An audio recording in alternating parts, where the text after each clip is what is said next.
ఏర్పాట్లు, నీటి సదుపాయం, ట్రైన్లో కలపడానికి సదుపాయం లేని వాళ్ళు ఆ పైప్ లైన్ వేసుకోవాలి ఇమీడియట్గా. ఆ పైప్ లైన్ వేసుకోకపోతే నిర్దేశిత టైంలో, అంటే ఒక 1 month టైం ఇస్తాం. వేయకపోతే కనుక ఉన్న క్రాప్ ఏ స్టేజ్లో ఉంటే ఆ స్టేజ్లో పట్టించి మళ్ళీ వాళ్ళకి పర్మిషన్ కూడా క్యాన్సిల్ చేయడం జరుగుతుంది.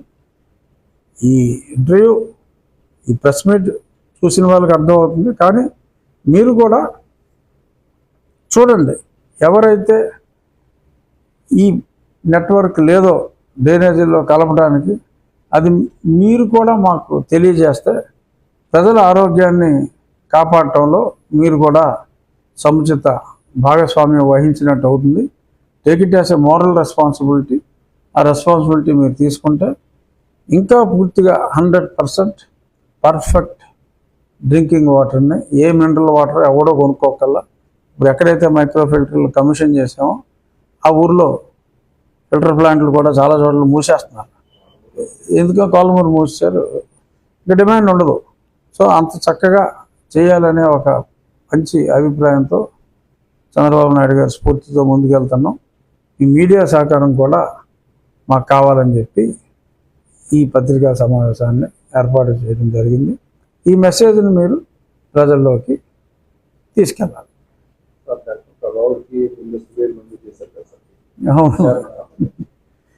ఆవిడేమో మరి ఆవిడ గతం మర్చిపోయాను, గుర్తులేదు, తెలియదు. పెద్ద ఆశ్చర్యకరమైన విషయం ఏంటంటే, నేను గైనకాలజిస్ట్ని, నాకు గాయాల గురించి తెలియదు అంది. ఇక్కడ ఆశ్చర్యకరమైనది ఏంటంటే, గాయాల గురించి తెలియదు అన్నప్పుడు గాయాలు లేవని ఎలా చెప్పింది? Common sense point.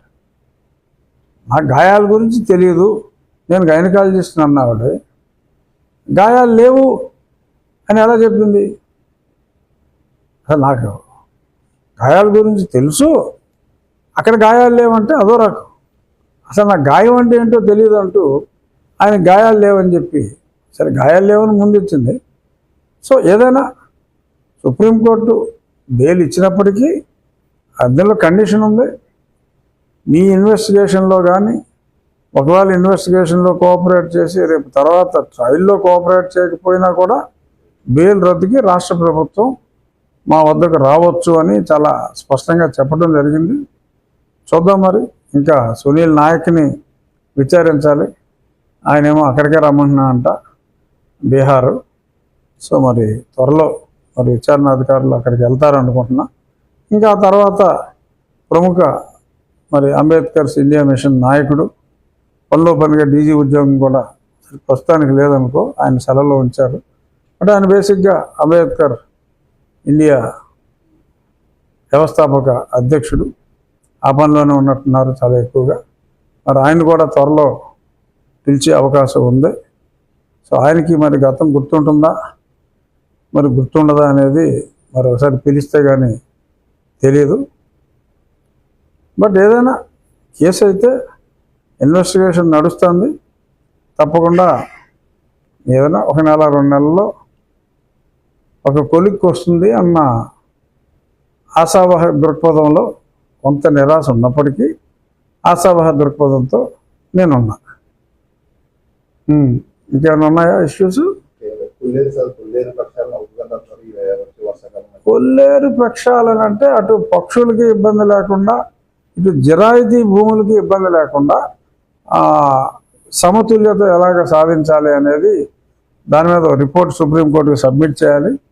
కానీ ఈ ఉప్పుటేరు వరకు ఖచ్చితంగా ఉప్పుటేరుకి లెఫ్ట్ అండ్ రైట్ ఉన్న ఆక్రమణలో కొన్ని 100 ఎకరాలు ఉన్నాయి.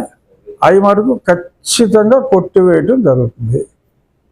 ఖచ్చితంగా 100కి 100 రూపాయలు ఆ ఉప్పుటేరు పాత వెడల్పుకి తీసుకురాకపోతే ఈ మళ్ళీ బుడమేరు లాంటిది వస్తే, మన బుడమేరుకి ముఖ్య కారణం ఉప్పుటేరు మూసిపోవటం, కొల్లేరులో గట్లు, కొల్లేరులో కాలువ గట్లు, ఉప్పుటేరు మూసిపోవటమే మెయిన్ ప్రాబ్లం. లేదంటే అంత డివాస్టేషన్ అక్కడ జరిగేది కాదు. ఇప్పుడు ఏదో 20,000 కోట్లు అయినా ఖర్చు పెడతాం, 30,000 కోట్లు ఖర్చు పెడతాం అంటున్నారు ప్రభుత్వం. అంత అవసరం లేదు. ఈ ఉప్పుటేరుని ప్రక్షాళన చేసి ఆ కొల్లేరులో అవసరమైనంత మేర ఒక 6,000 ఎకరాలు అంత ఉంటుందంటున్నారు. అక్కడ గట్లు ఏమీ లేకుండా చూసుకోగలిగితే డెఫినెట్గా బుడమేరు ఎంత వాటర్ వచ్చినా సరే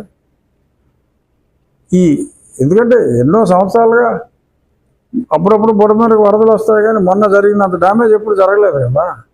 సో దానికి ముఖ్య కారణం మరి దినదినాభివృద్ధి చెందుతుంది. ఏంటి, కొల్లేరు సన్నమైపోవటం, ఉప్పుటేరు సన్నమైపోవటం. మొన్న వెళ్ళి చూసాం, ఒక దగ్గర అయితే వెంకయ్య గారి కాలం కన్నా సన్నగా ఉంది. ఇదేంట్రా బాబు, అసలు ఎక్కడుంది ఉప్పుటేరు అంటే ఈ కనపడేది ఉప్పుటేరు అన్నారు. 60-50 ఏళ్ళు అంత అన్నారు, ఈ కనపడేది ఉప్పుటేరు అన్నారు. ఉండాలంట. సో మరి అంత దారుణంగా ఆక్రమణలకి గురయ్యారు. మరి అవి తీసేటప్పుడు మళ్ళీ శ్రీనివాసరావు వచ్చి మరి రైతుల్ని అన్యాయం చేస్తున్నారు, ఊరుకోం అని అంటారేమో నాకు తెలియదు. బట్ ముందే చెప్తున్నాను, శ్రీనివాసరావు అది ముఖ్యమంత్రి గారి స్థాయిలో తీసుకున్న నిర్ణయం. మరి విజయవాడ మొలక్కుండా ఉండాలి అంటే ఈ ఆక్రమణలు తొలగించాలి డెఫినెట్గా. సరే, మొన్న అది పెద్ద సభ జరిగిందన్నారు. డెఫినెట్గా కోర్టు అనుమతి లేకుండా వాళ్ళకి ఆల్టర్నేటివ్ ల్యాండ్ చూపెట్టకుండా తీసివేయటం జరగదని చెప్పి మీకు నేను మీడియా ద్వారా తెలియజేస్తున్నాను. శ్రీనివాసరావు గారు చేసినవన్నీ కూడా అలాగే చేసాం.